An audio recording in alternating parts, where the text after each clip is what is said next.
Hello,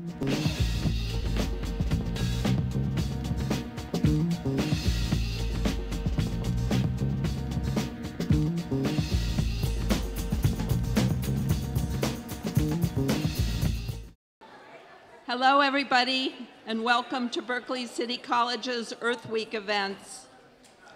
If you look around the room, you'll see posters on display that were done by Matthew Freeman's International Relations class, and those will be up and through Thursday, so I hope you'll take the time, because the students made a really big effort with them, to spend some time reading them.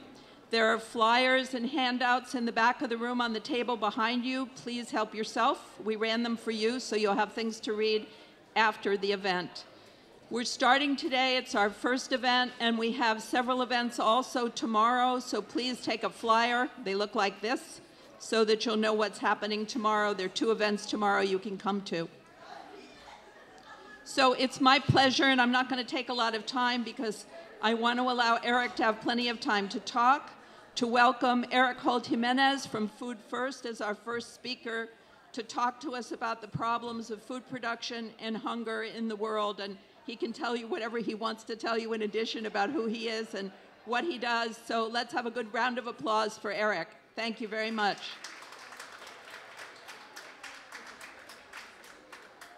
Thank you, Joan. Well, good afternoon, everybody. I'm Eric Holt-Gimenez. I'm the Executive Director of Food First, Institute for Food and Development Policy. We're an Oakland institution. We've been around for 40 years. We were started by an extraordinary woman named Frances Moore Lepay, who 40 years ago wrote a book called Diet for a Small Planet. And in that book, she said 2 revolutionary things. And the first thing she said was, there are 680 million hungry people in the world, talking about 40 years ago. Why are they hungry? And she said there's enough food to feed every man, woman, and child on the planet 1.5 times over. In other words, we had a surplus of food. We had 1.5 times enough food to feed everybody on the planet, and yet people were going hungry. Millions of people were going hungry. So that was revolutionary because everybody thought that people went hungry because there wasn't enough to go around, because there was a scarcity of food. And in fact, the opposite was true. There was a surplus of food, and yet people were going hungry. And the next thing she said, which was very revolutionary and I think is very pertinent to Earth Week, is she said, you know what's happening is we're eating very high on the food chain. We're eating a lot of meat. And as it turns out, you know, the conversion rate in terms of calories from vegetables to meat, or from grass to meat, is 12 to 1. So you need 12 calories of vegetable matter to produce 1 calorie of meat. So it's a very expensive way, in ecological terms, to produce food. And it turns out that most of the hungry people in the world, of course, were not getting that meat, right? So let me ask today, how many hungry people do you think we have in the world?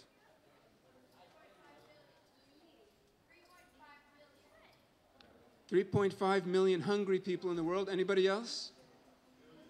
1 billion. Yeah, we have 1 billion hungry people in the world today. Oh, you said 1 million? No, it's 1 billion. 1 billion hungry people in the world today. How much food do you think we produce today?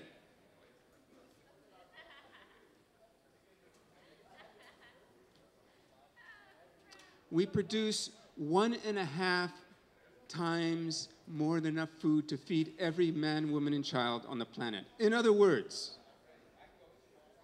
what does that mean? That means that from 40 years ago to today, basically nothing has changed.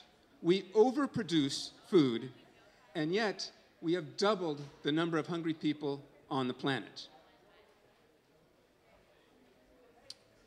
Basically, food production has increased about 12% per capita per year over the last 5 decades. Now that means that every one of us and our parents should have gotten 12% more food. So this has nothing to do with overpopulation, because we're producing enough food for everybody.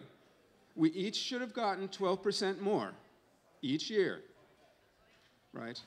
But we didn't. Clearly we didn't all get 12% more each year, because we have a billion hungry people in the world. And these are conservative estimates, okay? So the question is why? Why are people going hungry in the midst of abundance, in the midst of overproduction? We thought that people went hungry because of scarcity, because there wasn't enough to go around. And exactly the opposite is true. So let me ask you, how is it that overproduction produces hunger?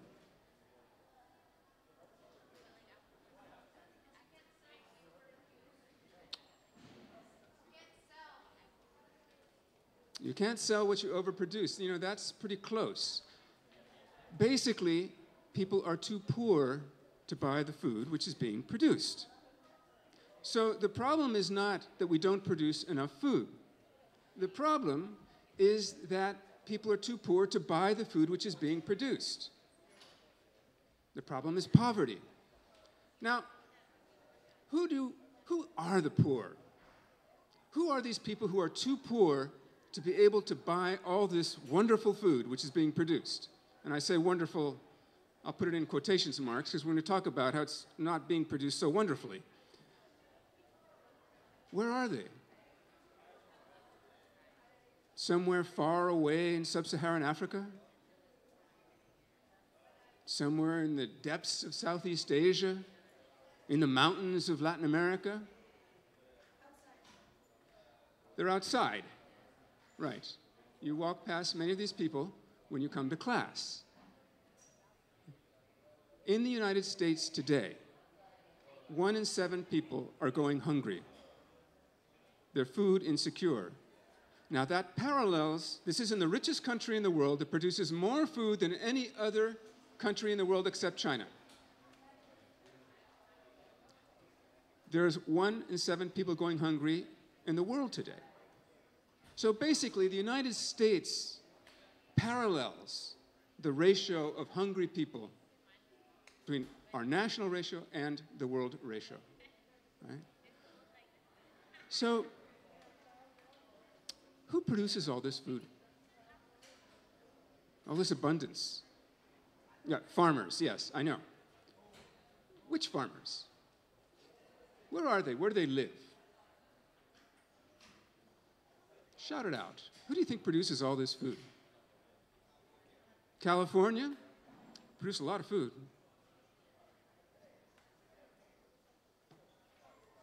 Midwest, maybe? Yeah. Mexico? So, what kind of agriculture produces all this food? Corporate agriculture. So Monsanto, Syngenta, Cargill, Bunge feed the world. Is that accurate? I see some heads going yes and some heads going no. Okay, let me tell you who feeds the world. Poor peasant women feed the world. 70% of the world's farmers are women, and they are poor.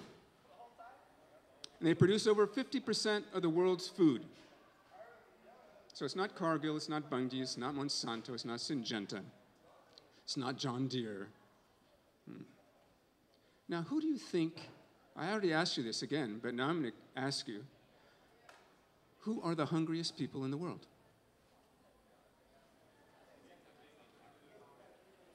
Farmers. Which farmers?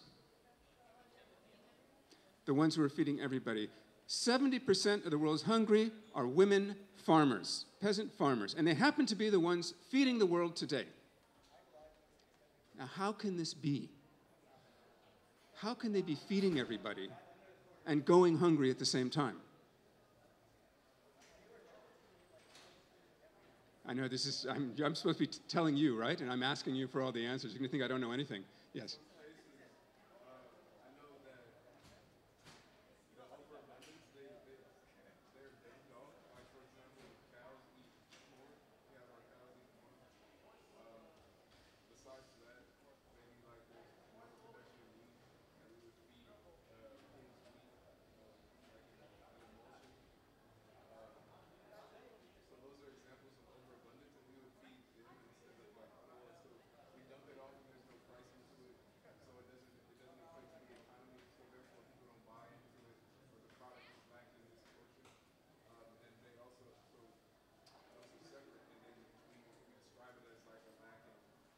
Sure. Sounds like you should come up here and give my talk. It shows. Okay, so I mean, he was making a comment about where the food, what's being produced, and where the food goes.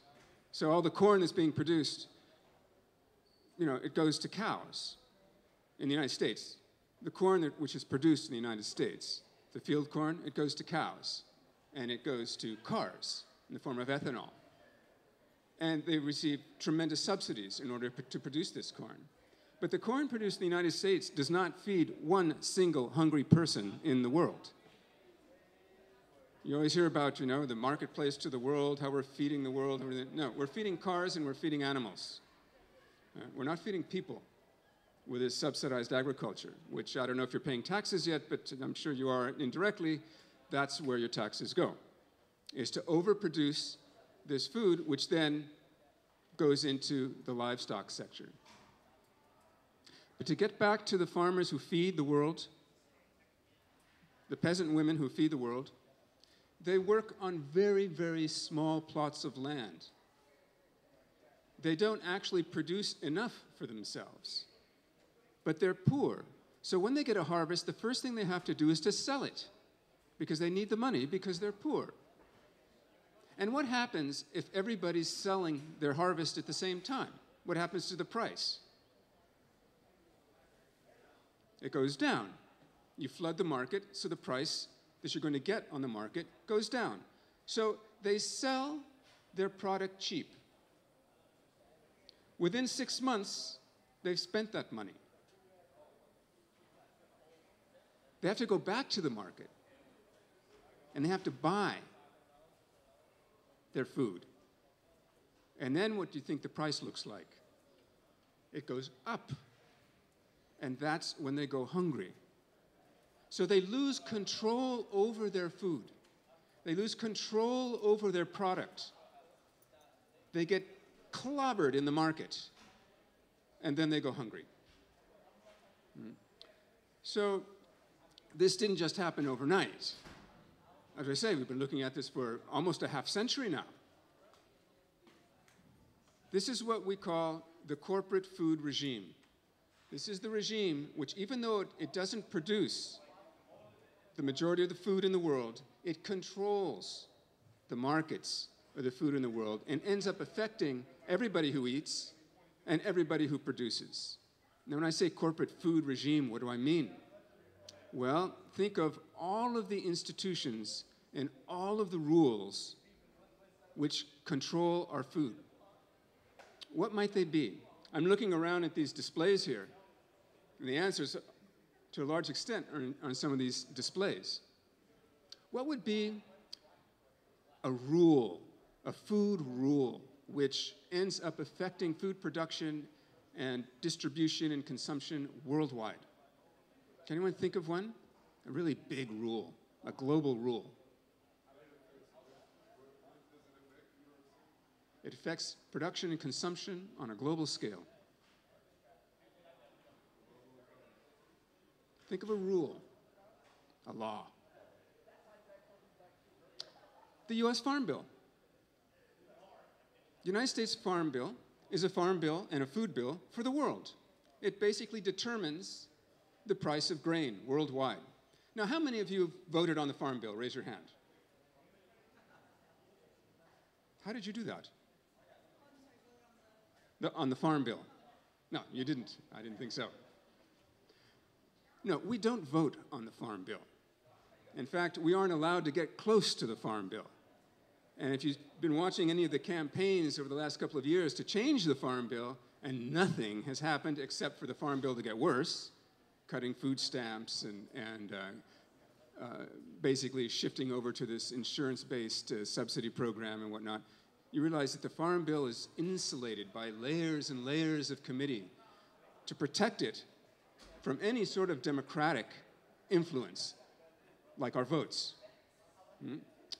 Let's think of another rule, or let's think of an institution, because the rules and the institutions which make up this global food regime, which produces all this hunger in the midst of overproduction. You think of another institution? That was a rule. Well, here, let's make it easy. Where does that rule, what is the institution in which that rule sits?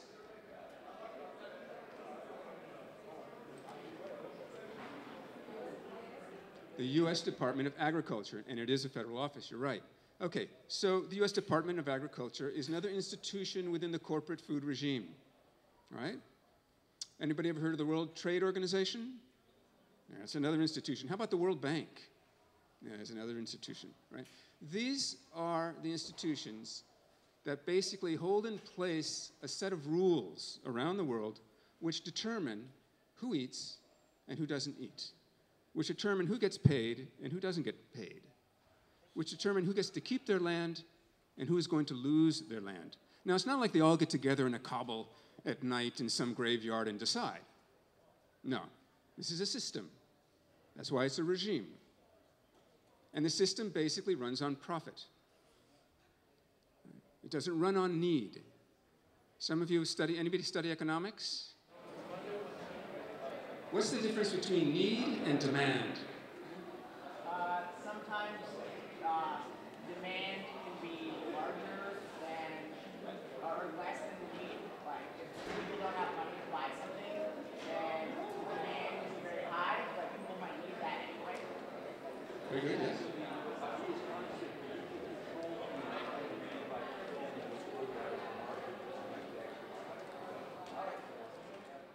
Okay, so demand is what you can buy. Need is what you need. Like you need to eat, right? But just because you need to eat doesn't mean that you have the money to express that as a demand in the marketplace, right? So basically the corporate food regime and all the rules run on the basis of demand, supply and demand. And who controls supply and demand? Who has the biggest market share, right? Whoever has the biggest market share controls supply and demand. But that has nothing to do with need. So people can go hungry, and yet the market can be doing great. So for example, in 2008, we had a food crisis. Now, that's where we had something like close to 900 million hungry people as we went into 2008, and then when we came out of 2008, we had 1 billion hungry people. Now, you already know the answers to what I'm not even going to ask, but basically, guess what? 2008 was a year of record harvests. The world had never before produced as much food as they did in 2008. And it was a year of record profits. Record profits by the food companies. Record profits by the big supermarkets. Walmart, which is the biggest grocery store in the world, made record profits. Monsanto, who controls the fifth of the world's grain supply, made record profits. At the time, 1 billion people were going hungry. And so food riots began to break out around the world because people couldn't afford the food. And they happened in places where you might expect. You know, Haiti, sub-Saharan Africa, parts of Asia, but they happened in a few places you might not expect, like Italy and Milwaukee had food riots. And when it happened in Haiti, you know, Haiti has been a country which has been punished ever since it declared it fought and won its independence for being the first black republic in the hemisphere. They've been punished for this ever since. So you have tremendous poverty in Haiti, particularly following some of the development programs from United States Agency for International Development, which killed all the pigs in Haiti, for example. But the people in Haiti at that time were surviving on mud biscuits. Do you know mud biscuits? You take some mud, some clay, you add a little bit of lard to it, or a little oil to it, and you bake that, and that's what you eat. And these had been traditionally used as mineral supplements for women who were pregnant or lactating, right? Just almost like vitamins. But people were eating these just to stave off hunger. So when the people of Haiti rioted, what do you think they did? There are huge warehouses full of rice. Now, you know, Haiti used to be self-sufficient in rice. In fact, they used to export rice. But as a result of free trade agreements, the rice from the United States, which is subsidized, was dumped. The surplus was dumped into Haiti. And it was sold at prices which were under the cost of production. So the Haitian farmers went bankrupt. Right? So here's all this rice, and there it is sitting in the warehouses, and a lot of it is, these are just gifts. This is food aid. One of the purposes of food aid is to destroy local agriculture. We thought it was all about feeding people. It's to destroy local agriculture. So here's all sitting in the warehouses because people can't afford to buy it. So when people rioted in Haiti, what do you think they did? What would you have done? Go get the rice. Go break down the warehouse lock and get that rice. You would be wrong. The people of Haiti stormed the National Palace and they drove the Prime Minister off the island because they saw very clearly this was a political problem. Here were the people, here were the rice. Why can't the government put the two together? This was not a riot, this was a rebellion. And all these quote-unquote riots around the world, if you think about them differently, they're really food rebellions of people who are rebelling against an unjust, inequitable, and destructive food system. A food system which presently is producing 40% of the world's greenhouse gases. A food system which has concentrated the power of the supermarket and the seeds and the fertilizers into a handful of monopolies who are completely unregulated. And it's a system which is producing poverty because it's driving farmers off the land. And where do farmers go? They go bankrupt, and then where do they go? So after the signing of the free trade agreements between the United States, Canada, and Mexico, over 3 million farmers in Mexico went bankrupt. And they went bankrupt because we flooded their markets with subsidized corn, and they couldn't possibly compete. Where do you think they went? They came here. Of course they came here. So when you look out and see who's tending the gardens, who's working in the fields, who's working in the restaurants, these are farmers and the children of farmers, right, who have been dispossessed of their market and then dispossessed of their land. Right? Why are we such a melting pot here in the United States? Precisely because of dispossession. Precisely because of coercion and what we like to call reallocation. There's a phenomenon going on today. So let's get back to the food rebellions. So in 2008, we have these food rebellions. And there were about 100 or so around the world. Hundreds of people died in these rebellions. And logically, world leaders began to get nervous. So they released some more grain out, dropped the price of the grain on the market, and things were okay for a while. Now, remember, tremendous profits were made during this period. Cargill has a fertilizer arm called Mosaic. They made something like 1,700% increase in profits at the height of the food crisis. And other increases, the 20% increase in profits with the large supermarket chains around the world, Tesco, Carrefour, Walmart. So here they have all this money, and the World Food Program has released a lot of grain, and so it dropped the market price again, and people are able to eat again. It sounds like a happy ending. But then in 2011, we get another food crisis. And this time, when people rebel, revolutions happen. So every single revolution in the Arab Spring started with a food riot. Every single one. Now, why did that happen?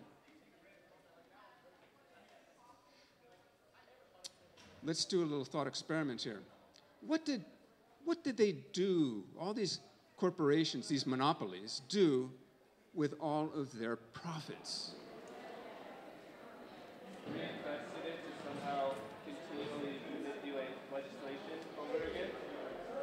They invested it? To re-manipulate legislation once again. They manipulated legislation. Yeah, that's a continuing thing. It doesn't actually cost them very much to do that. It's amazingly how cheaply you can buy a politician for in this country.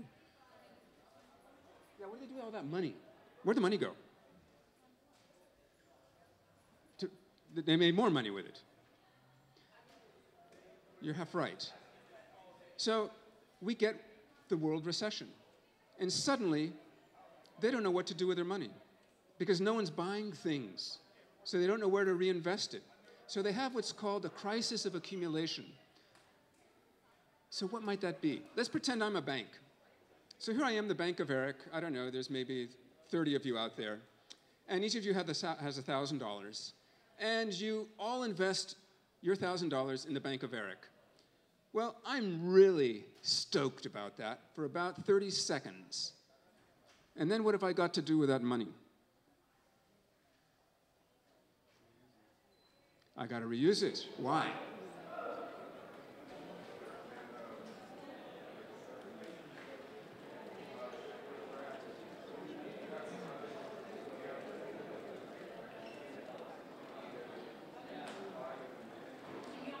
But why? I'm a bank. I should be happy with all this money. Why am I so concerned? I have to pay you interest. I've got to reinvest that money. I got to make money with your money, and then I'll give you some of it back. Right? That's the interest. So I have to reinvest. Now, this is true basically with any corporation. They've got to show constant growth. They've got to provide their stockholders with 13%. And if they don't, they're out. Those CEOs are out. Right? So they have to constantly grow, they have to constantly reinvest. Well, the problem was no one was buying anything. And so if you look at Monsanto's stock, it goes up with the food crisis, and right after the food crisis, it crashes. So Monsanto's got a problem because all the stockholders are taking their money out of Monsanto. So what does Monsanto need desperately? It needs another food crisis. And what do you know, in 2011, we have another food crisis. Again, record harvests, record profits. And this time, governments begin to fall. So, what is to be done? How can we turn this around? And there's no simple answer to this. I'm sorry. And this isn't a simple problem, as we've just seen. Look around you. How many of you have committed an agricultural act today?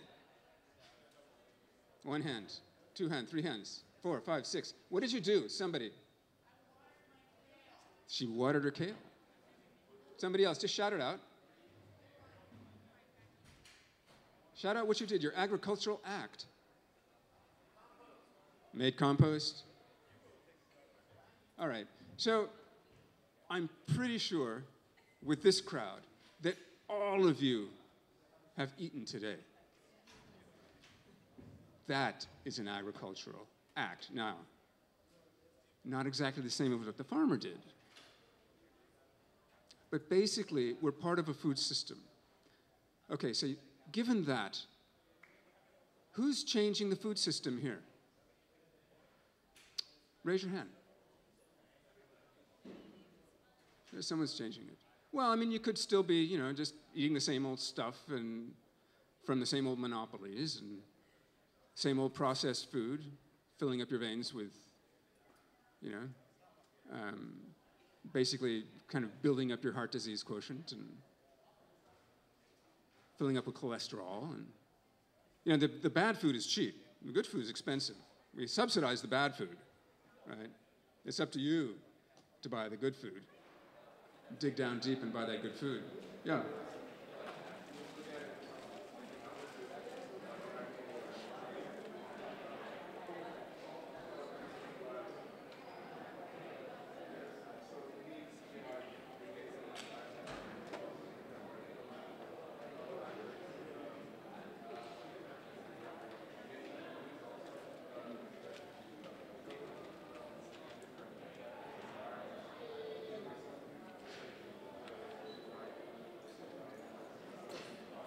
Yeah, you need a balanced diet. Yeah.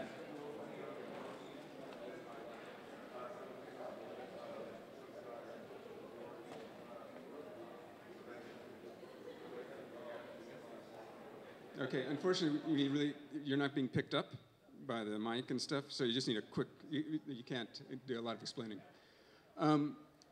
Well, look, as I say, this has been going on for a half century. And we've been studying it at Food First for 4 decades. And what we've seen is that people around the world haven't just sort of crossed their arms and given up. People are fighting back. People are trying to take back their food system in many different ways. So you have Via Campesina, for example, which is a peasant federation.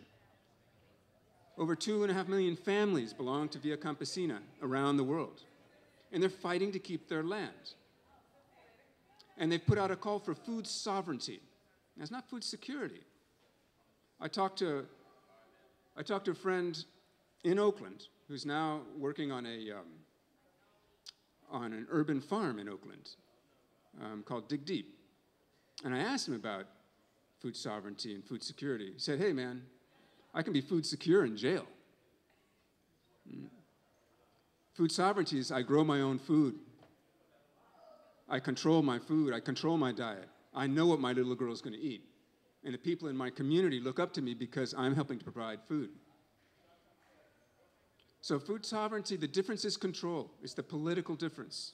And that's why these rebellions around the world are political rebellions against an unjust food system. And the answer is food sovereignty. We need to find ways to control our food system. We need to democratize the food system in favor of the poor. Because when the poor are better off, everybody is better off. You have the landless workers movement in Brazil. Now, these are people from both urban and rural areas who invade land in Brazil, which is not being used by large landowners who just have the land sitting there, and they invade it. And they say to the government, we want you to give us this land. Now, usually the government says, no, I can't give you that land. Right? So they enter into negotiation. Because in the Brazilian Constitution, land serves a social function. And so they say, this land is not serving any social function. So we're going to invade it, and we want to grow food here. So usually there's a negotiation that takes place, and the government gives people land somewhere else. But they take direct action in order to access land, because there's a clause in the Constitution that supports them. If you look at the Basque Farmers Union, we have a long relationship with the Basque Farmers Union. It's part of my heritage.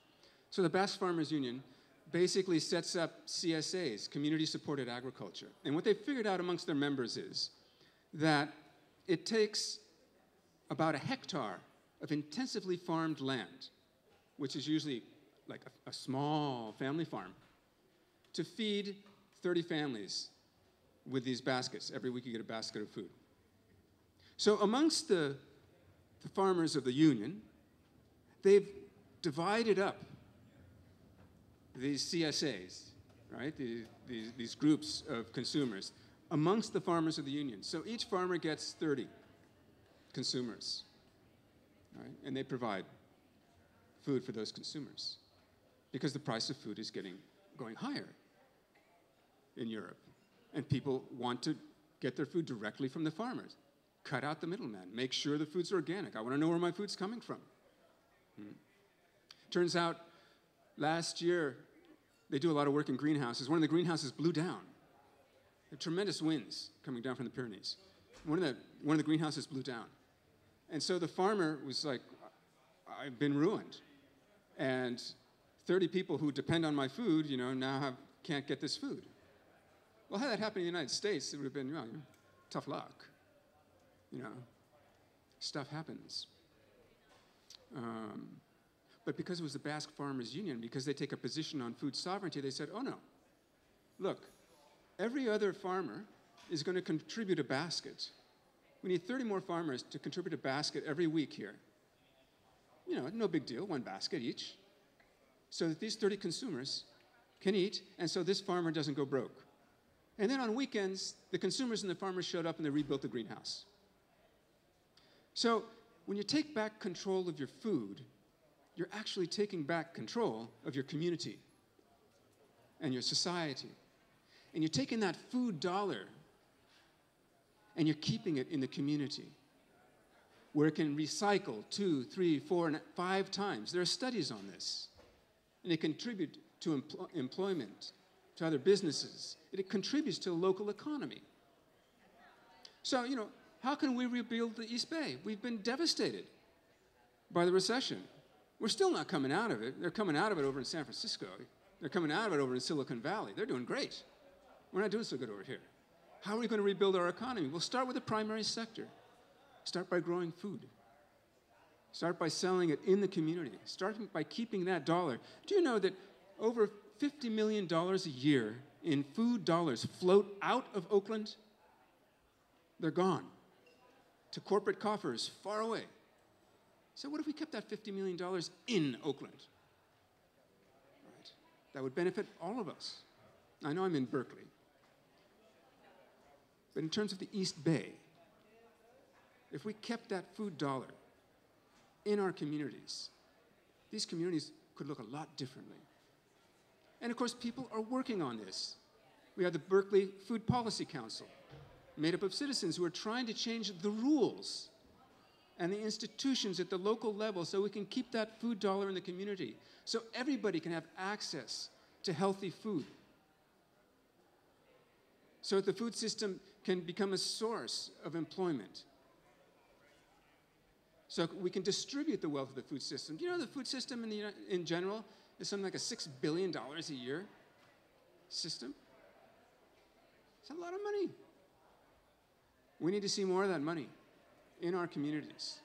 We have the Berkeley Food Policy, the Oakland Food Policy Council as well, also working to change the rules so that people can grow their own food, so that people can sell food from their house, so people can have small animals, rabbits, chickens, eggs, in their houses, so that people can access, there's over 100 acres of idle land in Oakland. People could be farming that land, be producing their own food. But we have to change the rules. It's hard to change the big rules right now. Hard to change the Farm Bill. Very hard to change the Farm Bill. But we can change the rules locally. All right? But sooner or later, we come back up against the corporate food regime, the World Bank, the USDA, right? The big rules, the WTO. Sooner or later, we come back up against those because they handle the big rules. So how can we possibly change those institutions? And the answer is sort of right in front of our nose. It's always been there. And it's the way things have changed historically, for everything. Think about it. Think about the movement for civil rights. Think about the movements for women's suffrage. Think about the movement for abolition.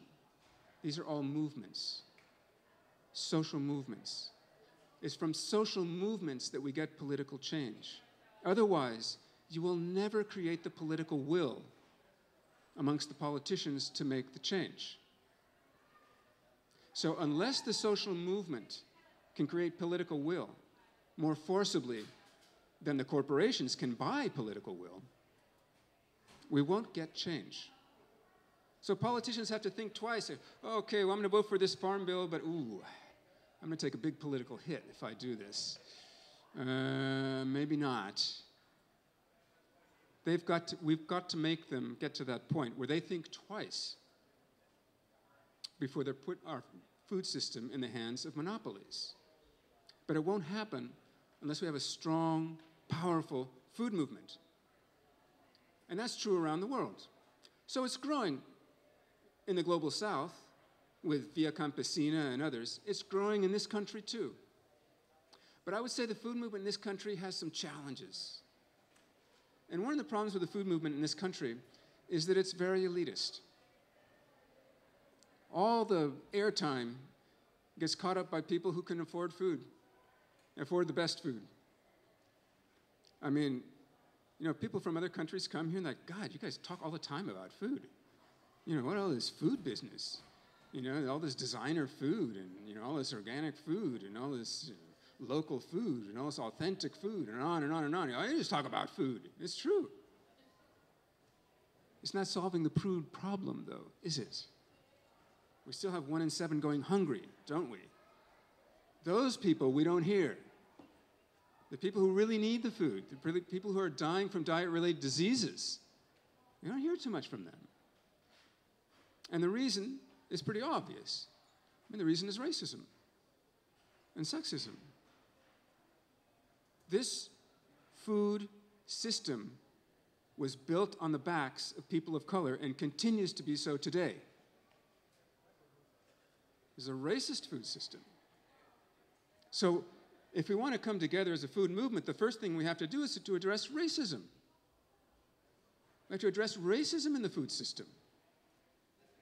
Why is it that people of color suffer inordinately from diet-related diseases? Why is it that people of color experience the most wage theft in the food system?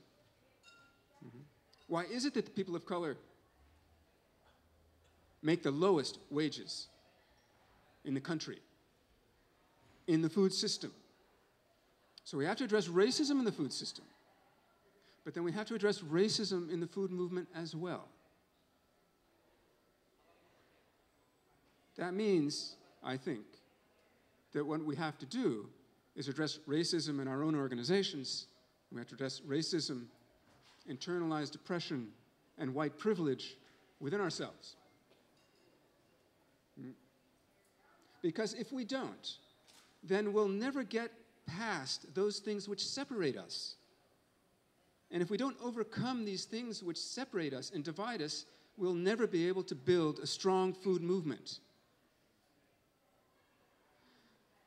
So I've gotten into tremendous arguments with some people in the food movement saying, yeah, we'll get to that later. Right now, what we have to do is work on, you know, local food and organic food and this and that. As if working on racism was extra work. It's not extra work. It is the work. Working on racism, classism, sexism in our organizations, in our movement, and within ourselves is the work. Because if we don't do it, we won't be able to build strong social movements, and we won't be able to change the food system or anything else. I think the food system and I think the food movement is especially poised to make big changes because everybody eats and because food is central to everything else, particularly autonomy, sovereignty, and local control over your economy, over your society, and over ourselves. So thank you very much for listening to my rant. I don't know how we're doing on time, but if there's time, I'd be willing to take we can have more of a dialogue.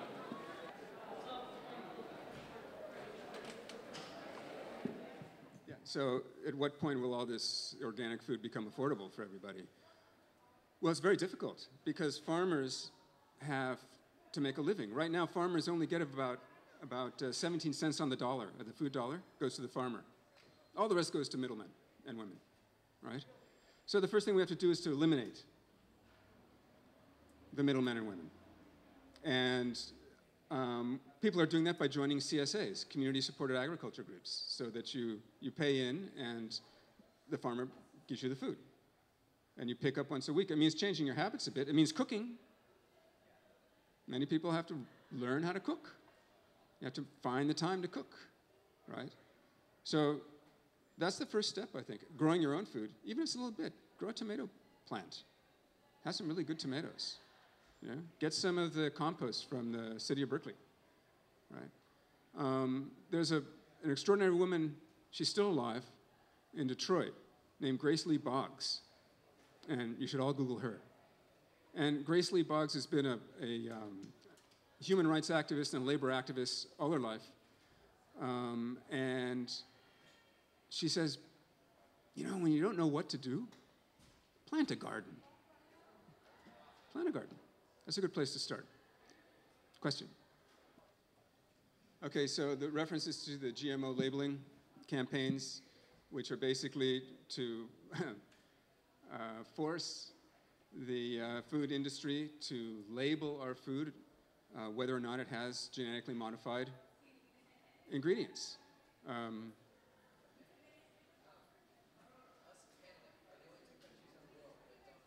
Right.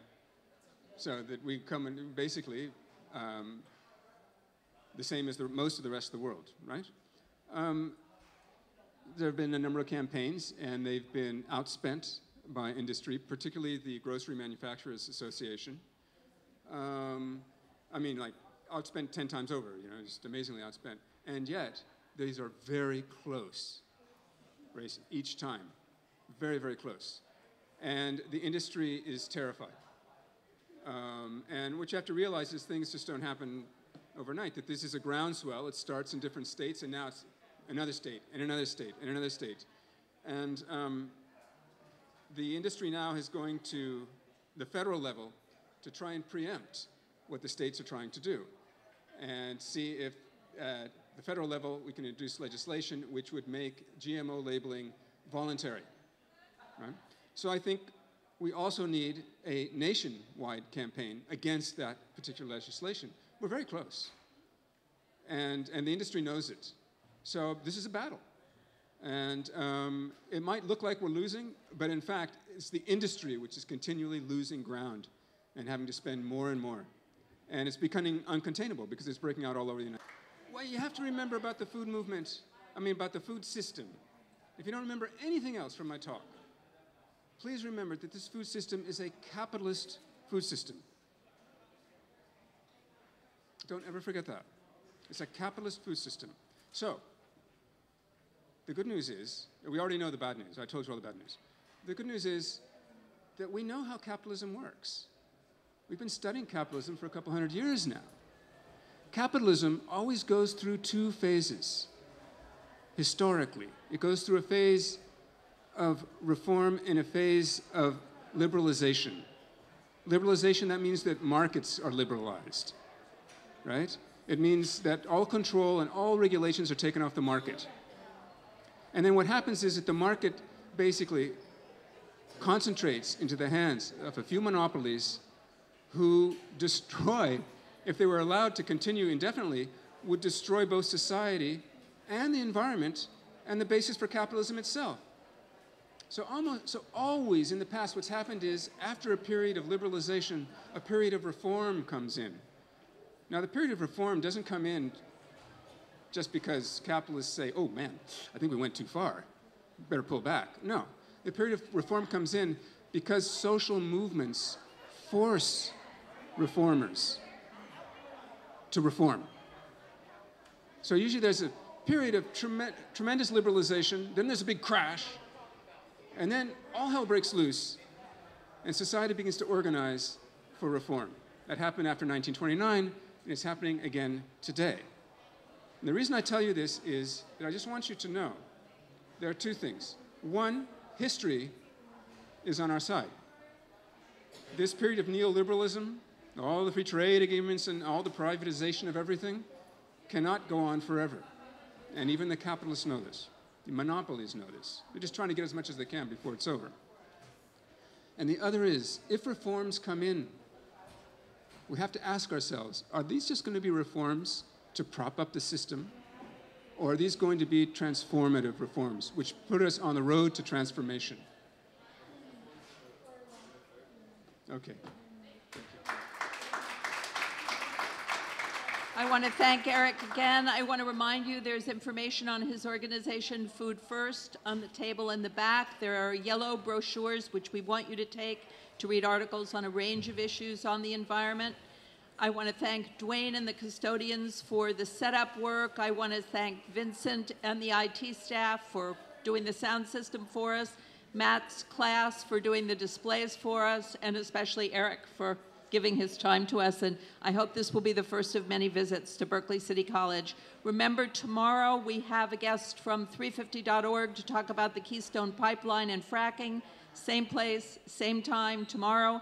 And at 5 o'clock tomorrow in the auditorium, we have a wonderful movie about the environmental movement called A Fierce Green Fire. So thank you for joining us today, and we hope to see you again tomorrow. Oh, I should also thank the Peralta Foundation for helping to fund the event and Peralta TV for videotaping it.